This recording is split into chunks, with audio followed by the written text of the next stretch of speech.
Ele Tol'dot. Here's the history of, or here are the generations of. That's how the Hebrew starts for this particular parasha. Ele Tol'dot. Tol'dot is a word that connotes progeny or offspring. And when we're talking about time, we usually say history.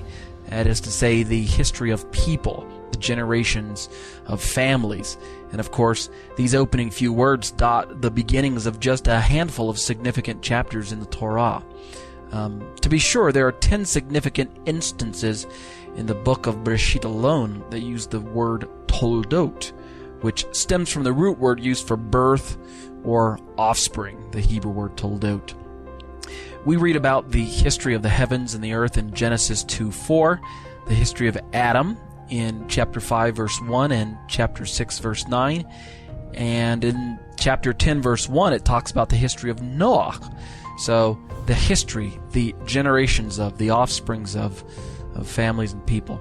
Up to this point, the selection might appear rather random, that is to say, without pursuing a single family lineage. But as we're going to see, God begins to narrow things now as we're focusing on Abraham and his offspring. In fact, after Noah, the Torah specifically begins to narrow down its selection of historical perspectives, singling out the significant person that is most pertinent for the reader's study.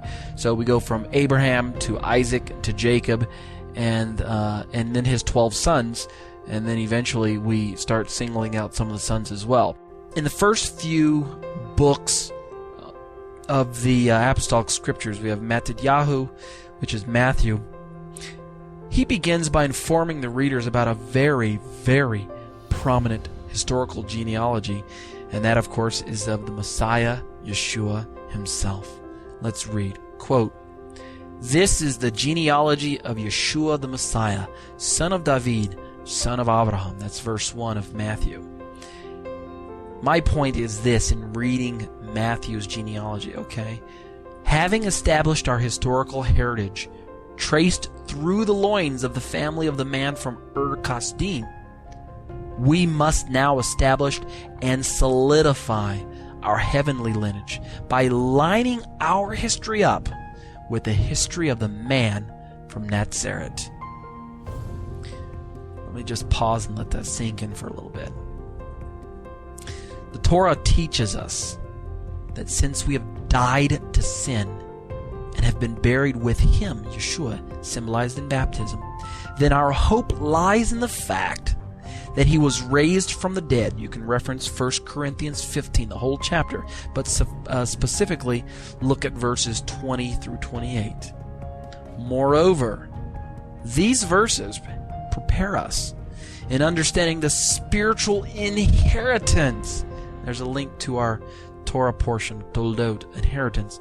The spiritual inheritance that we have in Messiah is mentioned in Ephesians 1, verses 3 through 14. So let's look at verses 11 through 12 of Ephesians, okay? Quote, "Also in union with him, we were given an inheritance." Again, the word inheritance is my literary device that I've been using throughout my commentary. Inheritance, offspring, Tol'dot, history, genealogy, lineage, these things. Inheritance is my key there, all right? "Also in union with him we were given an inheritance, we who were picked in advance according to the purpose of the Holy One, of the one who affects everything in keeping with the decision of his will, so that we who earlier had put our hope in the Messiah would bring him praise commensurate with his glory." End quote from Ephesians there. So, looking forward by faith, we find that Yeshua's inheritance is our inheritance, he being the first fruits of those who are raised to life and righteousness. Isn't that wonderful? Because genealogy is very, very important to Hashem, we should seek to better understand the history we inherited by faith from Father Abraham. I challenge you to read Romans chapter 4. You who were not born Jewish, not to worry. You've been grafted in. And in the ingrafting, the inheritance and heritage of Israel becomes your inheritance and your heritage. Israel's history is your history, and that's what I mean by the importance of genealogy. I don't mean to say that you have to be born Jewish or you don't have to be. I'm not trying to either elevate or diminish genealogy. What I'm trying to point out is that in Messiah, genealogy becomes of importance because it means that we are linked to the man Yeshua and we become part of his family. And that's what I mean when I say genealogy is very important to Hashem.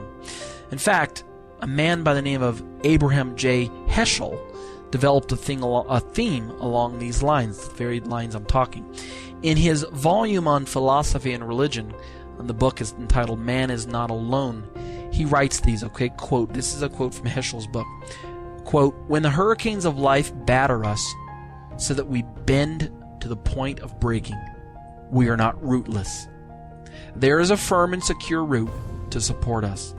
The root that supports us," his references to Romans 11:18, "and nourishes us," the references to chapter 11 verse 17, "is the godly living faith of Israel."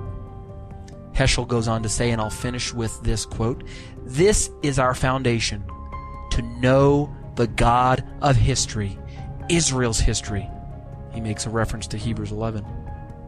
He finally goes on to say, "This concept of history brings ultimate meaning and purpose to both personal and global events. We are not alone," he says. "The future is secure.